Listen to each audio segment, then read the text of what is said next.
بسم الله الرحمن الرحیم. السلام علیکم ګرانو مینوالو، زه ستاسو ورور خیال خان خو یو ځل بیا د طاهر خان ته جواب ورکولو لپاره هغې چې کومه ویډیو کړې ده نو هغې باره کې زه هغه ته وینا کوم. هغه سره چې کوم ناز صلاح الدین چې ځان ته ډېر یو غټ استاد وایي او هغوی دواړو په مشاورت سره یو ویډیو کړې ده چې زه ډېر ایماندار یم، لا اله الا الله محمد رسول الله. دا کلمه تا د څه دپاره ویلې ده او کومې خبرې دپاره ویلې؟ د هغې دپاره تا څه تحقیق ونه کړو، د هغې دپاره تا قرآن اوچت نه کړو،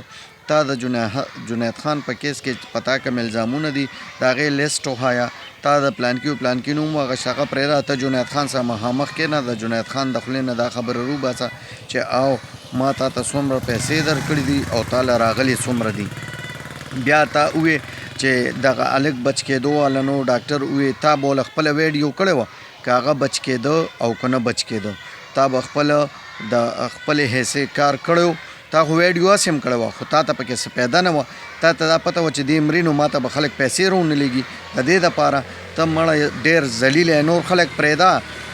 زه په خپله د ستا دفتر ته درغلی یم، تا چې دا کوم کوټګان په دغه کې کېنولي دي امبیسۍ کې د ستا دا رور دا نور، ته به د چا خلاف رپورټ کې د چا خلاف سر کې زما خلاف وکړه مړه چې څه کولی شي هغه وکړه. تا په سوشل میډیا باندې خلکو ستا یو روپ لیدلی بلی نه دي لیدلی، ستا غوندې بې غیرته، ستا غوندې غل، ستا غوندې ډاکو انسان بلا بل پیدا کېږي. تا له دې خلکو عزت درکړه، تا له دې خلکو په تا اعتماد وکړو، خو چې کم پښتون باندې اعتماد وکړي او د هغه لاس له پیسې لاړې شي نو هغه د ستا شانتې هغه میږي له وزرې خدای ورکړي ستا شان شي، هغه بیا ځان هغه سره ټایم نه تا نه به خلک ټایم ولي، تا له به درځي او ستا نه به تپوس کوي چې زه تا کره درشم او در نشم زما ضرورت دی، ته به ټایم اوس خلکو له ورکوې، ته پرایم منسټر لګېدلې، ته ډایرکټر لګېدلې، ته څه شي چې تا نه به خلک ټایم ولي؟ تا خو ظالم او زما په تن بدن کې اور لګولې، تا خو په غریبانانو په پیسو باندې مزې ته کې ستا بچي کوي او غریبانان دې مري ته وایي چې یاره ډاکټر وایي چې د سره ټایم نشته نو بس په دې وجه ما پرېښوده. دا جون ورکولو والا ته که ډاکټر دی که دا الله دی؟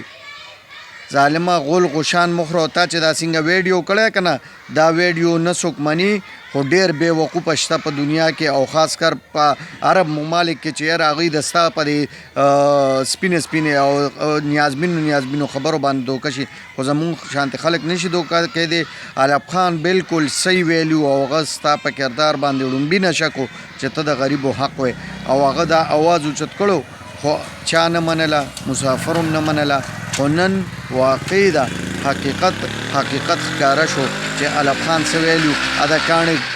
اده کاڼي لیکو